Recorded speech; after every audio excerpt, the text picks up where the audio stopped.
Hi, this is Greg Dorr with MediaLifeCrisis.com. It's June 2015, which means that it's time for a new PopGap theme.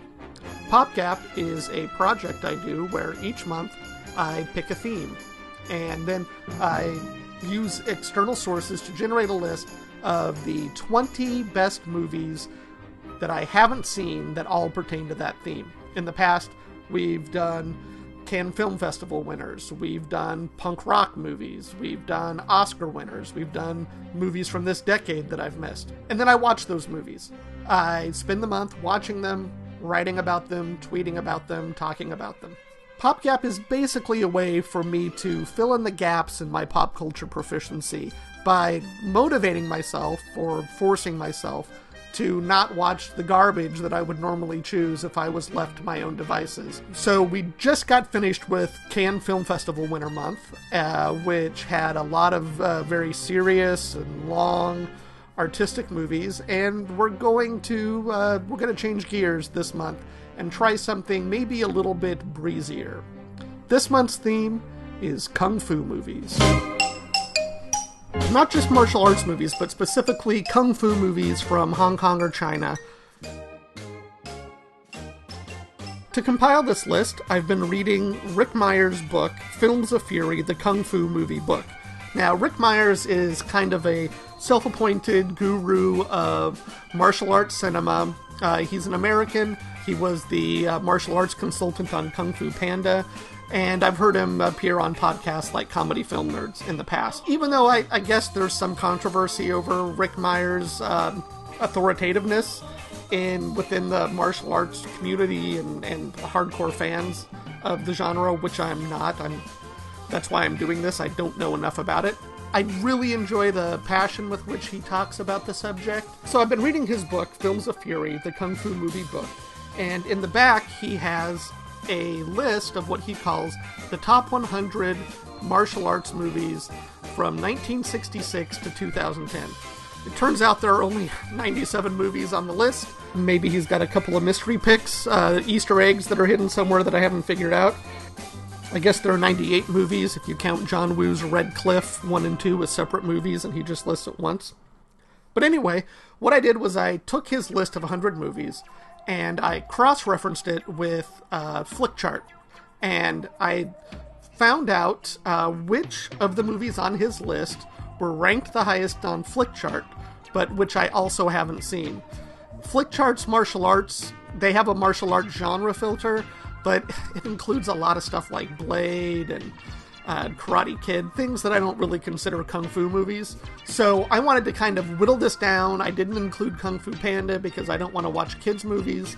For the most part, I cut out simple action movies that might be tangentially related to the Kung Fu genre, but I do have a couple of those in this list, and we'll talk about them in a minute. So we picked the top 10 highest ranked movies on Flickchart that we haven't seen or that are on Ric Meyers' list. But while I was doing that, I kept running across these movies I'd already seen that I didn't remember well enough, and I really felt like they should be included. So I added 11 of those, and in our effort to shorten the list to 10, we ended up with 21 movies on this month's list. If you'd like to take a look at this list online, we have it up at our Letterboxd account. I'm Greg Dorr, or Dork, D-O-R-R-K, in most places. The movies on this list right now are in no particular order. This is not the order that we're going to watch them. I just sort of watch whichever one I feel like at the moment. But they're roughly organized chronologically and by series. To start off the list, we have a 1971 movie by a director named King Hu. It's called A Touch of Zen. This one's 3 hours long. I actually started to watch this once about a year ago, not realizing it was 3 hours long, so I just sort of put it off for the future. Apparently this movie, I don't know a whole lot about it except for what I saw then. It's pretty light on the action. It's mostly atmosphere and mood. It looks like a precursor to Crouching Tiger, Hidden Dragon, especially in these forest scenes here. It looks very beautiful, a lot of wire fu. So that's an intriguing movie. A Touch of Zen, 1971, from King Hu. Up next, the two Bruce Lee movies that we're adding. The first one, Fist of Fury, which is also known as the Chinese Connection, I think, most commonly here in the United States. That's a movie, the first movie that Bruce Lee made where he was a bona fide star and had clout to do things his own way. And I guess it really shows. I have not seen his first movie, The Big Boss, so I can't make that comparison myself. But this is the movie where Bruce Lee really established himself as a major force in martial arts cinema. His next movie, The Way of the Dragon, is the first movie that he directed himself. And I've read some differing opinions of this one, in that some find it a little bit too funny and think that detracts from the martial arts, and some really like the fact that this is his funniest movie. And I guess that reflected part of Bruce's personality. He tried to sort of inject more humor into the fight scenes. So, Way of the Dragon also features a fight scene with Chuck Norris, which is interesting, and I'm looking forward to that. Next is the first of several Jackie Chan movies that we're going to be watching this month. Snake in the Eagle's Shadow, from 1978. Jackie Chan had been showing up in movies for several years. He gets beat up by Bruce Lee in Enter the Dragon in an early scene. Snake and Eagle's Shadow was the first movie where Jackie Chan really burst out as a major star. It's directed by Yuen Woo-ping, who we are going to see directed a few of these movies and choreographed some of the other ones. Yuen Woo-ping cast his father, Simon Yuen, as the old man who takes Jackie Chan under his wing, which are similar to the roles that they would later play in Drunken Master. While I have seen some of the other early Jackie Chan movies, like Half a Loaf of Kung Fu, I don't remember them well. It was 20 years ago. I may have seen this, I may have not. But it looks like really good classic early Jackie Chan. Up next, we have the 5 Venoms and its sort of sequel, Crippled Avengers, also known as Return of the 5 Deadly Venoms.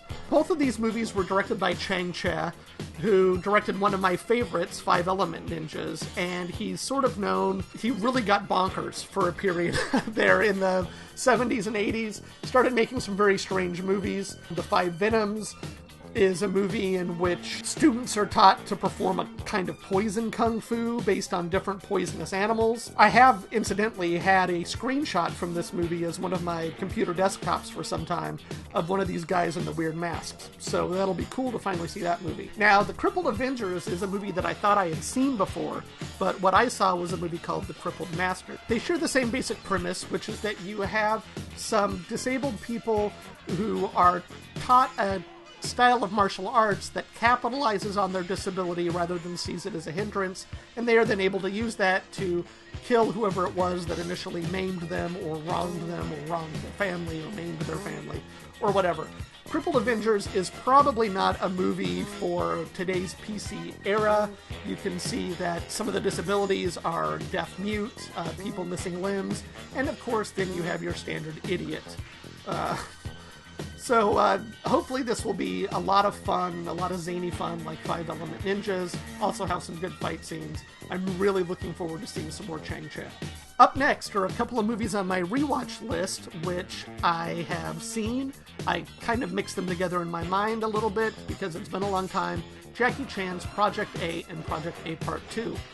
These are when Jackie Chan had established himself as such a big star, he was starting to direct his own movies and really designing not just the martial arts choreography, but going for some epic stunts. And in both of these movies, I think you'll see Chan defying death several times in order to wow the audience. Project A Part 2, I have a distinct memory of a wonderful chase scene in that, in which Jackie Chan and one of his co-stars are handcuffed together and being chased by a bunch of axe-wielding pirates. It's one of the best chase scenes I've ever seen. The choreography in it is wonderful. The pirates are great. These are two fun movies that I'm really looking forward to seeing again. Up next, we have a couple of movies that I was considering leaving off the list, and maybe should have since I was trying to keep the list pared down, but I tend to have no restraint when it comes to these things. And those are the John Woo movies, A Better Tomorrow and A Better Tomorrow Part 2. Now, the reason I was considering leaving them off the list is I don't really consider them martial arts movies. I can't remember if they have any hand-to-hand combat in them. They might. But Ric Meyers has a chapter in his book called Gun Fu, and he talks about the John Woo Revolution and included these movies on his list. I haven't seen them in over 20 years, so I figured it was time that I rewatch them, and no better time than to maybe use them as a little bit of a breakup of all the martial arts action happening here. A Better Tomorrow is the movie that really established John Woo as a major action filmmaker. And it's produced by Tsui Hark, who was a popular director in his own right, but also produced a lot of major movies in this era in Hong Kong cinema. We're going to be watching a couple of other Tsui Hark movies later on. These movies also made a big star of Chow Yun-fat, who, of course, was the star of Crouching Tiger, Hidden Dragon, and also John Woo's The Killer and Hard Boiled, which are other movies that I love. Up next is a movie directed by Tsui Hark, and that's Peking Opera Blues, which is another movie that I saw 20 years ago when it played in a repertory house that was showing a lot of Hong Kong cinema at the time. This is just a wonderful movie. Tsui Hark had earned the nickname the Steven Spielberg of Hong Kong, and this movie is a great example of why. It is an epic action adventure set in 1913 in a Peking opera house. There are great stunts. It's filmed beautifully. There's lots of madcap action and slapstick and some fighting. And it stars 3 lovely actresses, one of whom we're going to see in a few things, Bridget Lin. And really a great movie. It seems to be underappreciated these days, and I think it's because it's not readily available anywhere. Hopefully that will get rectified at some point, because Peking Opera Blues, I remember being wonderful, and I'm hoping to watch it again so I can remember why. Next, we have another film series, Jackie Chan in Police Story 1, 2, and Police Story 3, Super Cop. Police Story is not a movie that I need to rewatch. I love it. It's one of the best action movies of all time. It's got great stunts, but I did want to watch it before watching Police Story 2 and Police Story 3 again, because I have virtually no memory of what happens in those. Police Story, the first one, has some of the greatest action and stunt scenes in Jackie Chan's career, and I think in all Hong Kong cinema, starting with the destruction of the shantytown at the beginning, the fight at the mall in the end, lots of memorable stuff. Of course, these being Jackie Chan movies from the mid-1980s and early 90s, there was a lot of juvenile humor, a lot of dumb slapstick, a lot of face-pulling, wacky reactions. That stuff just goes with the territory. I sort of wish it wasn't there. I'd like to see Jackie Chan get punched in a funny way and then not have him make a funny face. However, that's who he is. That's what these 3 movies are. It will be a delight to watch them again, and especially Police Story 2 and Super Cop, so I can start to tell them apart.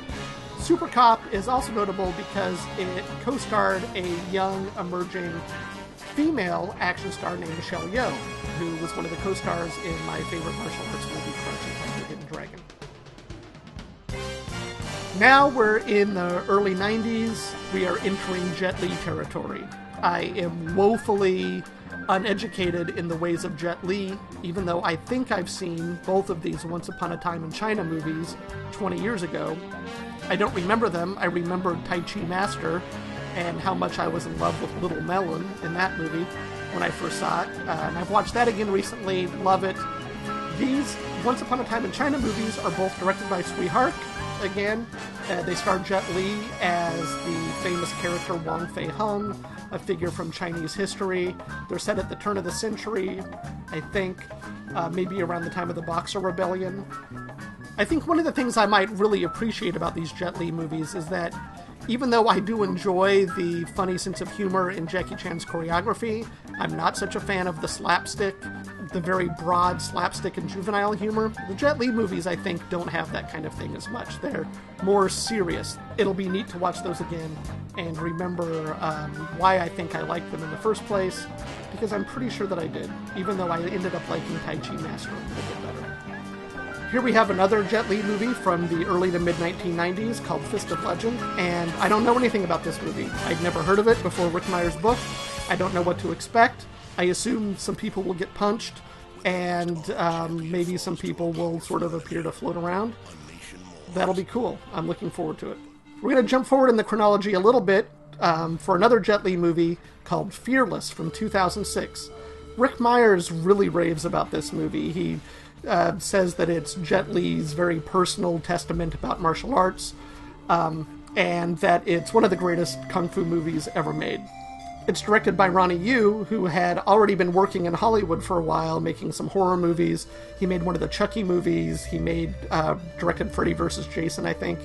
And he and Jet Li team up here, and apparently this movie is quite astounding. So it'll be a nice surprise to get to watch that.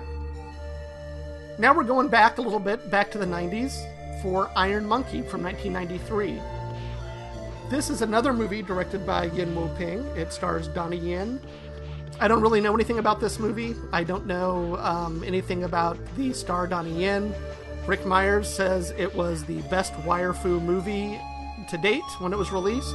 Wire fu was that Crouching Tiger, Hidden Dragon style of kung fu movies where the actors are on wires and appear to be, flying around and jumping in impossible ways. Up next, we have a couple of movies that are tangentially related for me. First is Ashes of Time, a Wong Kar-wai movie starring Bridget Lin, who we talked about earlier. Wong Kar-wai is a filmmaker of whose work I am ashamedly ignorant. I've only seen one of his movies that I did not like, and I'm going to get to that one in just a minute. But he's directed many movies that are beloved by film critics and art film hipsters, such as In the Mood for Love and Chungking Express. I have not seen those. Ashes of Time was one of his early movies. It was a rare at that time martial arts art movie. Now, what I'm going to be watching is Ashes of Time Redux, because apparently the original print of the film was damaged or mistreated in some way or degraded, and in 2008, Wong Kar-wai reassembled the movie, made some editing changes, I think it's a little bit shorter, and re-released it as Ashes of Time Redux. I don't really know what to expect from this movie. I expect that it will be beautiful and hopefully have some good action scenes in it. The one Wong Kar-wai movie that I've seen that I did not like one bit, even though I was really excited for it, was The Grandmaster, which was Wong Kar-wai's version of the story of Ip Man, who is a renowned figure in martial arts history because he was the teacher of Bruce Lee, in addition to also being a very important martial arts developer of martial arts prior to that. The Grandmaster, I thought, was incoherent, told me nothing about Ip Man's life or who he was as a person, which is why I'm excited to watch a movie called Ip Man, directed by Wilson Yip in 2008, which, from what I understand, is supposed to be the best movie there is about the life of Ip Man. And I'm hoping that it will fill in all the blanks that were left by my horrible experience watching that grueling, overlong Wong Kar-wai movie, The Grandmaster. I don't really know anything about Ip Man because The Grandmaster taught me nothing. So I feel like I'm going into this one with a clean slate and an open heart, and waiting to be instructed where a previous movie failed me. So that's our list for this month. Those are the top 10 or 11 martial arts movies that I haven't seen, according to Ric Meyers and Flickchart, plus 10 or 11 more that I have seen before but need to rewatch for various reasons. And I'm going to be blogging about this at MediaLifeCrisis.com all month long. I'll be tweeting about the movies as I watch most of them. You can also check me out here at Letterboxd, where I have my list published, and I tend to write my reviews there, also on my blog. There are lots of ways to follow this ridiculous project I have where I oversaturate myself with a certain kind of movie every month.